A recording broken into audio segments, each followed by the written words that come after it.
Our gospel lesson today comes from the book of Luke, chapter 10, verses 38 to 42. Now, as they went on their way, he entered a certain village where a woman named Martha welcomed him into her home.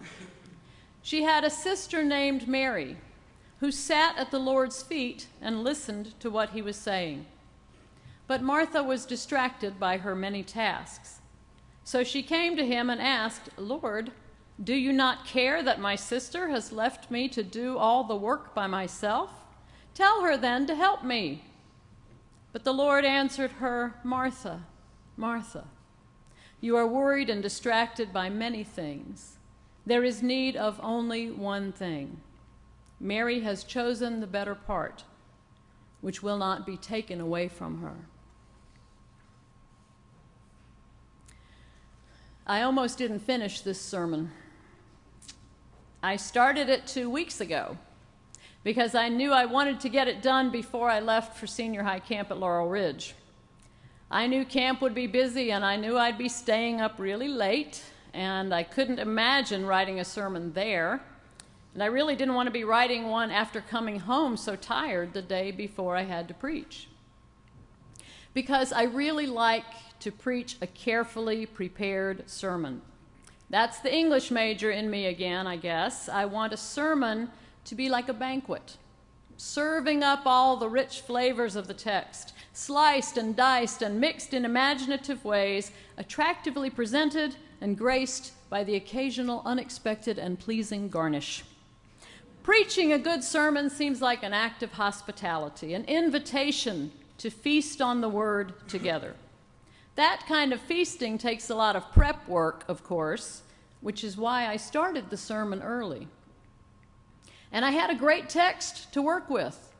The story of Mary and Martha, where Jesus comes into their home, and Martha is worried and distracted with her many tasks, but Mary sits at the feet of Jesus, listening to what he has to say.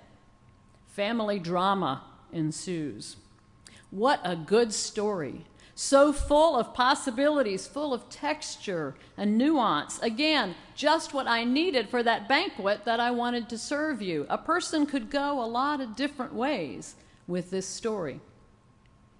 Well, I really wanted to concentrate on the idea of how we receive Jesus. If he came to us as a guest, what should we do? How should we act, and how would it change us? Now, you're not going to believe this, but my intended opener for the sermon that I almost didn't finish was a discussion of the infamous Fiat commercial recently filmed in Old Salem. I'm guessing you've seen it. In a colonial village, a man sees some Fiat 500s coming up the road and cries, "The Italians are coming!" With great excitement, the villagers respond by becoming Italian. They change their clothes to modern Italian looks. They cut their hair in fetching Italian styles. The pub becomes a club serving espresso. I thought of referencing this commercial because I thought it showed an interesting idea about hospitality, that the host offers hospitality by becoming like the guest, and that the host is transformed by the hospitable act. That seemed like a good start to the sermon, something like the course that a fancy restaurant would call an amuse-bouche. It's a little light beginning with a surprising punch. And from there, I had planned to make a transition into the next course, as it were, by suggesting that there might have been similar excitement along the route from Galilee to Jerusalem when people heard that Jesus was coming. You may remember that from 2 weeks ago. Jesus, having set his face toward Jerusalem, sent out his advance team to seek hospitality along the way. Everyone must have wanted to open their homes to Jesus. I picture neighbor versus neighbor in unofficial contest to be found most hospitable so that they would be chosen to receive him. So then, in the sermon that I had hoped to finish, I would have gone on to look at how Mary and Martha received Jesus. No matter how busy I was, I should have been able to throw something together with this familiar ingredient as the base. Anyone can make something out of the contrast between how the two sisters act. There's Martha distracted with her many tasks, and Mary sitting rapt at the feet of Jesus. I thought of seasoning the story with made-up details about all the silly things Martha was doing, turning Martha into Martha Stewart. But that's not fair to Martha or to the text. Whatever Martha was doing, the text does not say that the work was unnecessary or frivolous. The problem seems to be her divided attention. She's described as distracted. A distracted person can't prioritize.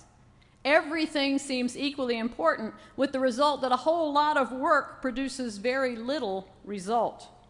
It occurred to me that even though table fellowship is a really important theme in Luke, in this story nobody ever gets to eat. Martha seems to be working and working on a dinner that never gets served. That's distraction for you. A distracted person.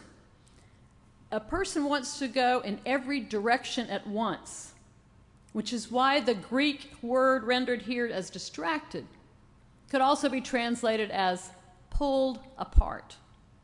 And boy, I was beginning to know just how Martha felt.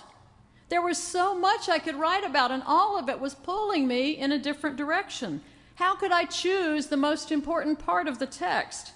Just look at the next thing that happens. Martha, we see, is not so distracted that she does not notice what Mary is doing, which is apparently nothing. Instead of helping with Martha's many tasks, Mary is sitting at the feet of Jesus listening to him, which was not only a blatant violation of social codes for women, but really irritating to Martha. We get the feeling this is not a new issue between the sisters. Fortunately for Martha, her guest is someone with authority, someone who can take her part and put Mary in her place. Though frankly, she's a little disappointed in him too, because he has not already seen and fixed the situation. So Martha lets fly all her frustration and grievance. Lord, don't you care that my sister has left me to do all the work by myself? Tell her then to help me. I thought for a while that I would serve you that part of the story as the main course. I stirred the text around in my mind, and I sifted through the Gospel of Luke, and what came up was a surprisingly persistent theme of a sibling who feels unappreciated and unseen. Think, for example, of the elder brother of the prodigal son. And there's more of this in Luke. There's lots to chew on here for this banquet I wanted to serve you, this sermon that I just couldn't seem to finish. You know, come to think of it, maybe I could have used some help. Maybe Rick should have offered to preach this morning. He knew I would be tired coming home from camp. I took the slot originally as a favor to him, because at one time we had both been scheduled to be somewhere else during this week, but he was going farther away than I was. But then he had to cancel his scheduled canoe trip, and I really honestly was sorry about that. Even though it did mean that he was here after all this past week. You know, I'm just saying. I mean, here I am slaving away over this text to get it just right so I can serve it up to the congregation, and at the same time I'm also getting ready for camp and also trying to take care of everything else that's involved in making a worship service a hospitable, welcoming, and gracious environment. Just to show you how it all goes, while I was at camp, Donna Hurt went and checked her email and then came back to me with a printout of the bulletin and said Jane wanted me to proof it right there in the arts and crafts room at camp. Pulled apart. I'll tell you about pulled apart. I had all these great ideas for a sermon, so many different flavors and textures and ways to create the feast, and by the time I left for camp, here's what I had. I had some paragraphs about Martha's many tasks. I had some thoughts about distraction and worry. I had some comments about the family dynamic between Mary and Martha and the problem of the sibling with a deep longing to be seen, and just a lot of random ingredients sandwiched between a silly beginning about a Fiat commercial and a kind of a catchy ending which I will not reveal to you because I never got around to it. With this sermon still a half-baked mess, I threw it all into a folder, tossed it in my suitcase, and I left for camp. Now, you know how it is when you get up on the mountain. Everything else just falls away. I'm not saying there are no responsibilities at camp. Of course there are. In a community of about 140 teenagers and their counselors and staff. But somehow the many tasks of every day at camp get done, and the program seems to take care of itself. If we're a little late starting a worship service, well, that's okay. Nothing else is competing for the campers' time. If we don't quite know how a skit or a game is going to work in our morning assembly, we just throw it to the campers and they take it and run with it and do something wonderful. In the Laurel Ridge community, we relax into the day. Really, we relax into one another's presence. This year at senior high, the most popular activity was hammocking.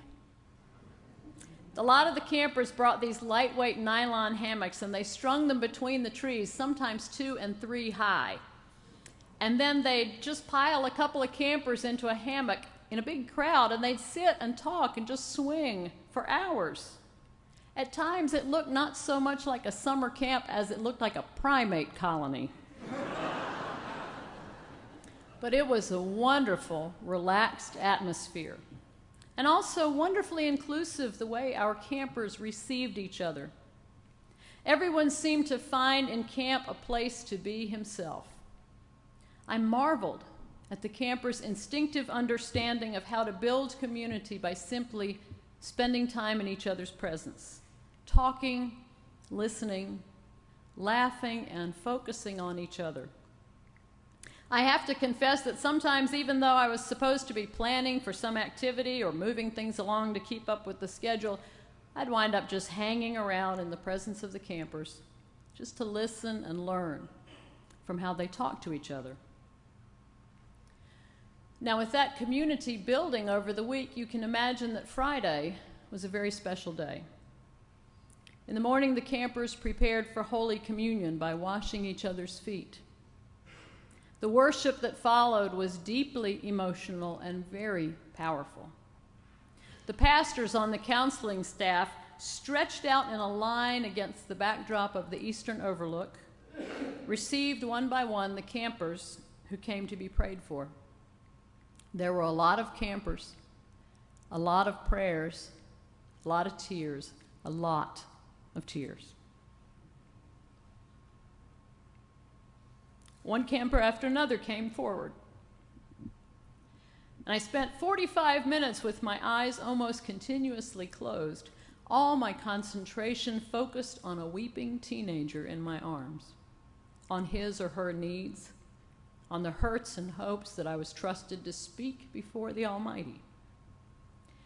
When all the prayers were finished and I opened my eyes, I was surprised to see how much activity had been going on all around me. Teenagers stood in groups everywhere, laughing and crying and hugging. Yet during each prayer I had prayed, there seemed to be only us 2 people on the whole eastern overlook. Finally, we all turned our attention to the elements of communion, and we had a powerful sharing of bread and wine. Then we came down the mountain to break bread together at table over a simple lunch. But even through lunch and after lunch, I retained that feeling of intense focus because I spent much of the afternoon in the most amazing one-on-one conversations with both counselors and campers. These weren't social conversations. They weren't amusing verbal dinner parties. None of them began with the pleasantries of an amuse-bouche.